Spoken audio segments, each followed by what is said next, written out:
Well, here we are. Absolutely. Well, welcome, Cory. I'm so glad that you're able to come to the 2023 Washington Auto Show. Thank you for the invitation. I appreciate it. Oh, this is kind of fun. I think the last time we were probably around here, we were on two wheels and they were electrified. They were self-balancing. Absolutely. And that was? A Segway. Yes, which was very good. And if you notice, there are no more Segways floating around the convention center, which is sort of sad because they used to use them up until last year for security. Passed. Well, it stays past, but has it stayed past? Because remember Segway Fest, what was it, 2007, 2006, whatever it was we had here in DC. What did we have on the streets? Segways, but we didn't have scooters. What do we have on the streets now? A lot of scooters. But no Segways. Yeah, a lot of bikes. You've got to attribute some of that to Razor scooters that kids got under the Christmas tree all those years.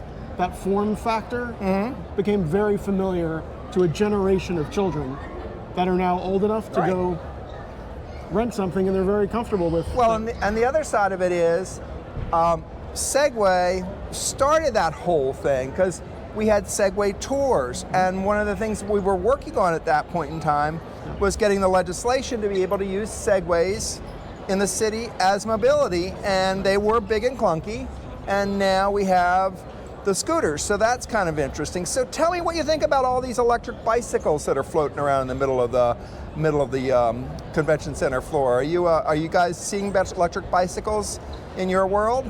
Yeah, electric bicycles are helping an audience of people who are comfortable on the bike use it for their regular commuter. Okay. So the typical use case is someone's on their way to work, but they don't want to be a hot, sweaty mess when they get there. Maybe they don't have a shower at work. Maybe they don't want to reliably do that every day, but they want it as an option. Right.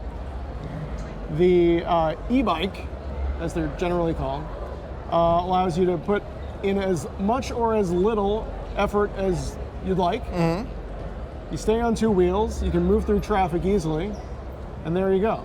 Well, and the other thing that we're seeing, and I don't know if you've seen it or not, are the electric motorcycles. Motorcycles, not like Harleys, just not noisy, but they're EV powered just like electric cars. What do you think of those? They're racing them competitively now.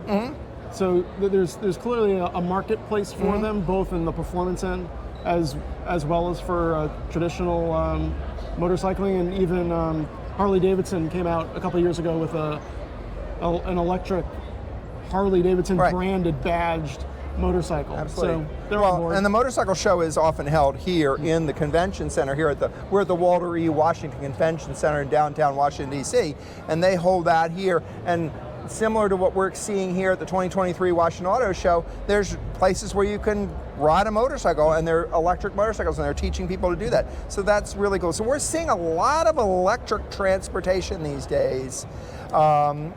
Across the board, not just cars. Everybody's talking about cars. I want to ask you what you think about heavy-duty trucking, electric heavy-duty trucking. In the commercial state, or just for... Just what's going on out there. Have you seen any? Have you experienced any?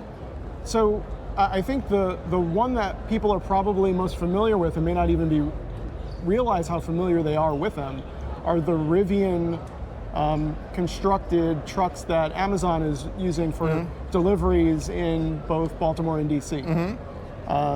So there's still plenty of internal combustion Amazon trucks out there, but about 15% of them are Rivian electric vehicle trucks. That's cool. And they seem to be very popular with Amazon drivers. There's a certain competitiveness to get into a Rivian when that is an option. Well, and I don't know if you know about it, but Rosenbauer has an electric fire truck, and on my YouTube channel, The Real DC Car Guy, we reviewed and looked at Washington, D.C., looking at the Rosenbauer all-electric fire truck, which was darn good, and it's probably one of my highest, biggest videos that gets the most views. You know why? Because people like fire trucks. No. Firemen hate. The American firemen love their diesel trucks. I see. And the European firemen love their electric trucks. And there's all this well, electric won't work, and then, well, only diesel wouldn't work. You know, you don't want to put electricity and fire together. It's just been a very interesting conversation about a fire truck. You know, and there's electric school buses. And we have electric bus over here, Metro bus sitting in this space. So electric transportation is here. It's here. I mean, yeah. And we were some of the first ones on two wheels back in the early 2000s. For the better part of 3 years, I used a Segway as my primary transportation to the Metro from Right. my home. Locked it up securely at the Metro, and when I came home, plugged it into the wall, just like I would a cell phone, and it was ready for me in the morning. Yeah. Very reliable. So tell me about, for you, what was that transition from Segway to four wheels? Two wheels to four wheels? It was the arrival of a second child. Second child, and Yeah. you couldn't take them both on the Segway? We needed another car at You that didn't. point. You didn't get the little cart that everybody was selling for the Segway? Yeah, no, that didn't seem to fly. Oh. You mean with the rest of the household? That's right. Okay, good.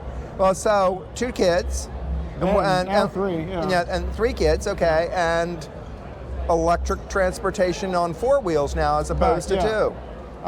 And our middle daughter seems very keen on taking my current electric vehicle off my hands as quickly as possible. No. But the question is, when they drive it, is it the same with gasoline vehicles? That they would always return it with no battery, and you know, with gasoline vehicles, always return it empty. They would take it full and Yeah. return it empty. Is it the same way with an electric vehicle? I don't think we've got enough of a track record to know for sure. Okay. But I'm ready to put in place some punitive guidelines. Okay. I think we're ready for that. Okay, It 'cause should work the same. Yeah, I think it's kind of an interesting thing. You know, you lend the car out to the kid, and the kid goes off and drives it and comes back, and there's no gas in it, so it'll be no electric in it. Yeah, I mean, the worst case scenario, maybe the most egregious, is that kid comes home, drained battery, and doesn't plug it in. But you've taught your daughters to be polite and always plug in their electric vehicles when they're at home, right? I'd like to think so, Okay. but Do you do that? yeah, I plug in my own electric vehicle. Good. Okay, good. I don't think I would have made it here without it. Okay. Yeah. Okay. So Yeah. that's a cool thing. So so what are you seeing, Cory, out there in a lot of the you know, you live in the electronics, technology, you know, cyberspace, all the stuff that's going on. You see all this. What are you seeing? What do you see as future for electric transportation? I mean, we're seeing finally now the convergence of some of these technologies that before didn't work together and now seem that they should have always been together. Mm-hmm. So we've had, from as early as the mid-'80s, heads-up display of some sort in some cars, thinking back to Mazda RX-7s in the mid-'80s. But now you're seeing heads-up displays that offer drivers real-time navigation, not just speed information. You're getting alerts for dangerous situations like collision warnings. So that's just like the first scratch of the surface of augmented reality.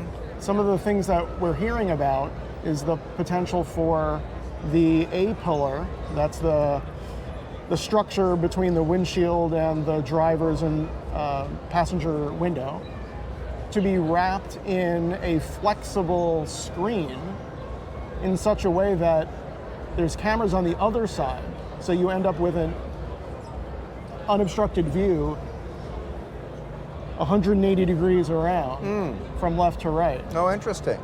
So there's a safety feature. Yeah. And you're a Chevy Bolt driver, is that I correct? am, Yes. Chevy Bolt, yeah. And your Chevy Bolt, does it have the video screen that you can flip between for the rear view mirror? You can either have a do. rear view mirror or flip through screen. Tell me what your feelings are on that, because I get some of the vehicles I get nauseous when I use those that video screen, but they're getting better. I mean, when Cadillac's first ones, I used to get nauseous all the time. Yep. And I'm driving a Hummer EV right now, and it's not very big, because the windshield's not very big, but one thing, but it does help a little bit and gives you some stuff. It doesn't really give a lot of depth to the back. So the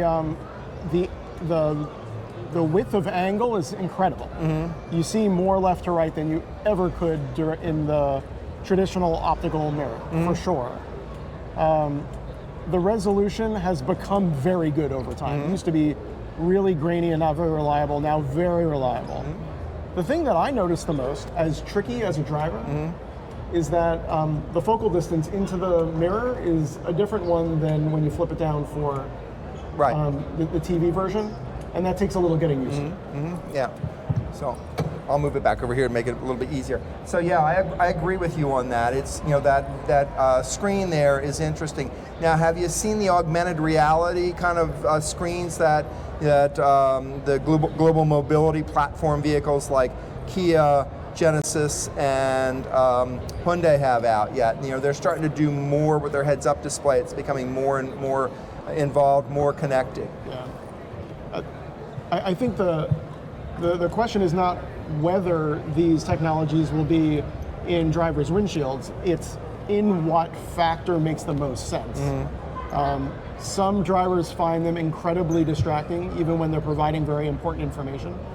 Other drivers are craving that information in that heads-up context without having to take their eyes off the road and down into the dash. There's probably a personal preference feature in the future, is my sense, where today, even on my Bolt, there is a unconscionable number of options about how I want things to appear, from convenience factors from like the radio to the warnings for rear seat occupant. So all of those are configurable, and I tend to imagine that we'll see the same thing emerge as well on all of the heads-up displays with augmented reality. It's just what is the right level for any individual driver. All right, now next question I have for you. Vehicle to infrastructure communications.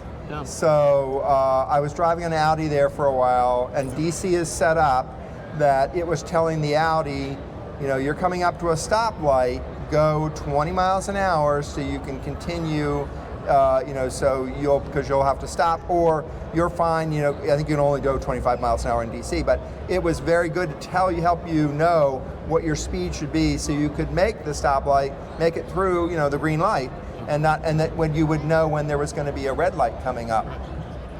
So this falls under a broad category that we call V2, and then there's a blank. So V2V, vehicle to vehicle, V2X, vehicle to anything else, and that includes infrastructure. I think the holy grail is for all of these cars to be able to communicate to each other in real time, to do things today that they cannot do, to do things tomorrow that they cannot do today. Things that come to mind.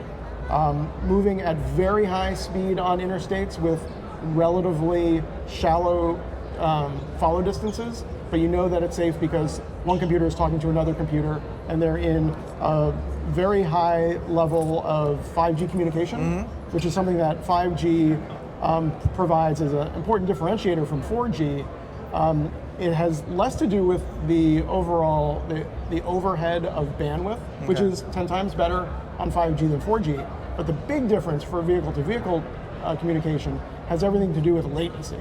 And the structure of the 5G standard minimizes latency to the absolute minimum, to a point that it is now safe to start developing the systems that would allow the cars to operate as a flock or as a fleet, or as a functional train with one another. And you get lots of ancillary benefits from that. Higher road carry capacity, better fuel efficiency, and you get there faster because your car is just moving faster than would otherwise be the likely speed limit on that road, because you don't have to worry about as much follow distance, and obviously you'd be moving slower. Well, that's good. And now that you brought up that very important thing, 5G, and there's a lot of discussion about 5G now because they really haven't. They're selling it, but they really rolled out that infrastructure. Those lower, more multiple antennas around. That they're more at street light level than they were up in towers on rooftops. So that's one of the things that I hear is a real issue with 5G. So tell me more about what you think about 5G. So this is the topic that I talk about during my day job, so happy to chat about 5G. 5G describes a series of technologies, not just one, but our smartphones are smart enough to deal with compressing that all into one thing, so we just see it as data, or we see it as availability of voice coverage. The different frequencies and bands of 5G offer a different level of total bandwidth.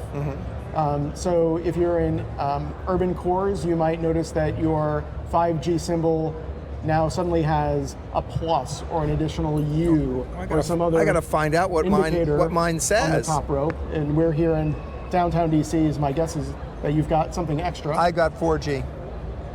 You're showing inside the convention center. Yeah, it's 4G. Only a 4G signal. Yeah. Well, and do you have? I'm on Verizon. What are you on? I'm not allowed to say. Oh, okay. Okay. But I can tell you I've got also a 4G LTE signal. Okay. It's the building. Okay. Yeah. Now, are there 4G, 5G antennas in this building, inside the building, or are we pulling them from outside? If there was a 5G antenna in the building, we would be picking it up for sure. So obviously no 5G. Clearly no 5G in here. There may or may not be a 4G repeater inside this space. Okay. It's very difficult to know without peeking around. I see Wi-Fi access points. Well, as we know, the city, the building has been pushing the Wi-Fi a lot. Yeah.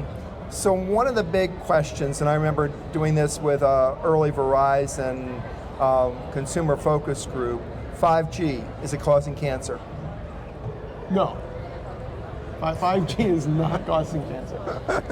It's using the same radio frequencies, the ones that have been deployed so far, that used to be used for analog television.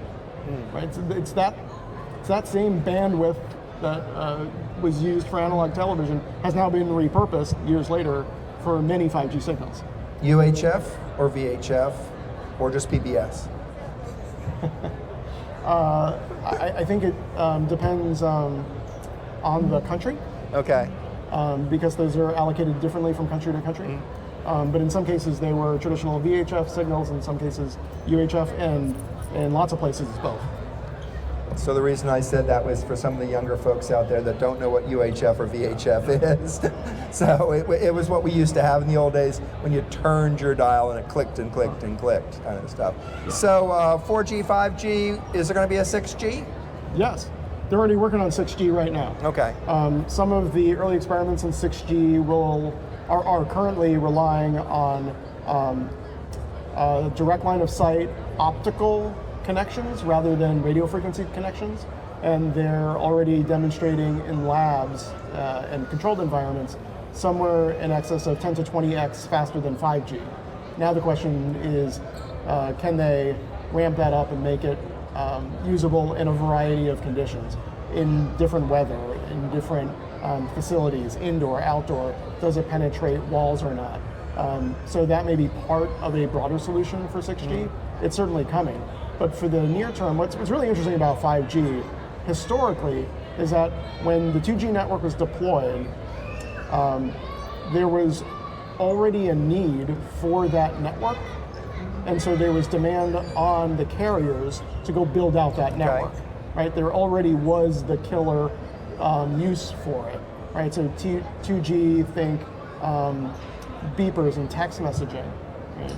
3G came along, and there was already a latent demand for early video streaming. Similar with 4G, high resolution video streaming. So in each of those cases, the technology, the killer app already existed, and the telecoms were behind that growth curve and building out their networks to support it.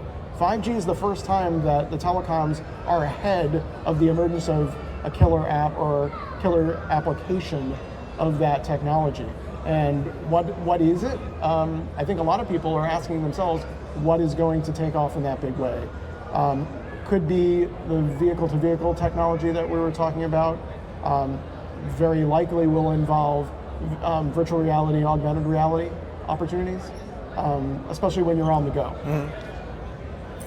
So one of the things that we're hearing a lot with 4G to 5G, and I suppose the 3G is when they quit 3G, a lot of the cars that had those early connected buttons up there no longer can communicate anymore, and have bricked, the car hasn't bricked, but that technology is bricked and everybody is upset about that. Are they looking to build that to be changeable, or they figure that by the time that it changes out, the cars it'll be time for the junkyard?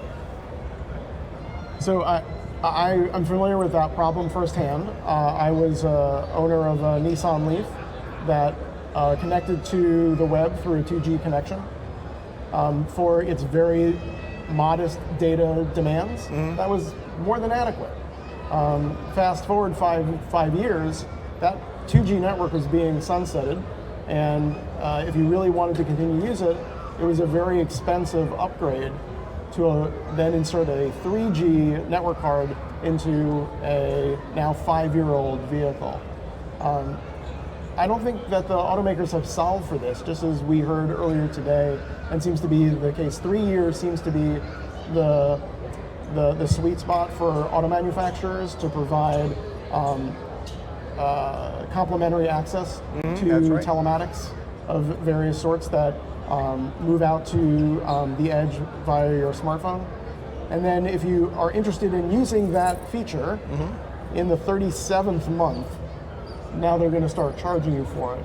I have a feeling we're probably going down a similar path with that technology. All right, so since we've been together since, say 2004, 2005, and I remember one of the excitements at that point in time was when some of our friends on Segways had what we thought were called smartphones. I mean, yeah, that was pretty cool. Yeah. So here we are 15 years later, almost 20 years later. What are we going to see in the next 10 years or 15 years? I don't think we've seen the end of the sharing economy. So when you think of Uber and Lyft and the opportunity to take a share of someone's time and attention for rent, effectively, I don't think we've begun to even see the first 10% of where that will lead us. And it's the 5G connections, and as they're connected through our cars, that are going to animate that into the future. There's an incredible amount of interest in that. And probably one other thing to mention in that is also the addition of drone technology on top of that. So today, drones can only be used for commercial use by people with a FAA designated Part 107 license, certificate, which is expensive and takes a lot of training before you're qualified. So there are effectively no commercial uses today where a single person can deploy multiple drones simultaneously, which is why we haven't seen widespread use of CVS or Walgreens dropping your prescription from the sky, because every single drone today has to have their own certified pilot.